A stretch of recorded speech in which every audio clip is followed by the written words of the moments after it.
राजुरीची बाई होती, लहानपणापासून भक्त करायची ती. तिला रोज ते नळदुर्गाला पूजा करायला जायची.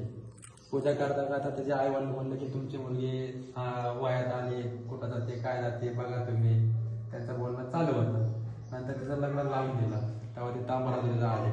तांबरा निमित्त म्हणजे ती सकाळी देवाला धूप आरती पंचारती नारळ सगळं देवाला रोजची पूजा ते घालायला जायची. इथून ते नळदुर्ग वरून तिकडनं गाय यायची घ्यायला. गायला शेपटीला पकडायची, ते शेपटीला पकडून गाय डायरेक्ट नळदुर्गाला तिला तिकडे घेऊन जायचे. असं करायला 2-3 जण माणसांनी बघितलं. त्यांनी सांगितलं की तिच्या नावाला तुझी बायको जाते इकडे बाहेर काय करते. ती बोलली नाही म्हणले, रोज माझी बायको माझ्या घरात स्वयंपाक करते, झोपते, सगळं करते. एका दिवशी तिच्या नावाला म्हणला की मी बाहेर चाललो म्हणून तिचा पाठलाग केला. पाठलाग केला म्हणजे तिथून ते गाय उडत तिकडे गेली. परत देव म्हणलं तुझ्या अंगावर तुझ्यावर संकट आलंय म्हणून मोठं. ते म्हणले काय आलंय काय आलंय. मग तेव्हा तुम्ही काय तोडा पाहिजे. मग देव म्हणले ती बाई म्हणले माझ्या देवाला तुम्ही या म्हणून. मग देव निघाले. तर देवाला आलं लागतात की मला येटा चांदा शिवता शिवत ते देवाला अजिबात चालत नाही म्हणले. नंतर देवाला ध्यानात आलं की मला चालत नाही. देवाने फक्त तिला पण टाकला, मागं वळून बघायचं नाही.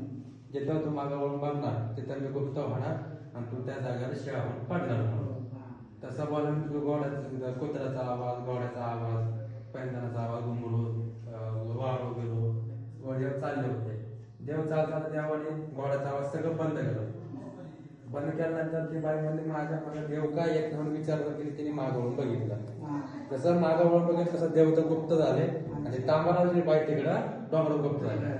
दर 6 महिन्याला सोमवती अमावस्याला देव पालखीमध्ये बसून तिला भेटायला जातात.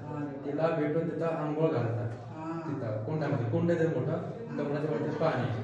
तिकडे शेतामधून डायरेक्ट देव येतात. सगळे खेळतात. मग देव गाडीला आराम करतात. आणि ज्याच्या अगोदर प्रत्येक शेतामध्ये काय ना काय धान्य बिंडा पेरलेलं असते. सगळं तोडवा सगळे लोक येतात. पण ज्याचं तुरवलं जातं शेत त्याला जास्त पीक पण येतं, त्याला जास्त मोबाईल पण भेटतो. आणि दुसऱ्या दिवशी इथं जाऊन नंगर, इथं पूर्ण शेत होतं, पूर्ण अख्खं गाव शेत होतं. नंगर चालू होता, नांगरणी चालू होती. 11:30, 12, 12:30ला देवाला 3दा नंगर लागलाय. तिथे नंगराचे निशाण आहेत त्या पाकाच्या खाली.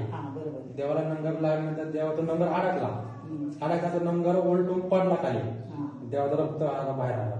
रक्त वाहतीची आता नदी रक्त वाहत होतं. भंडारा उधळला.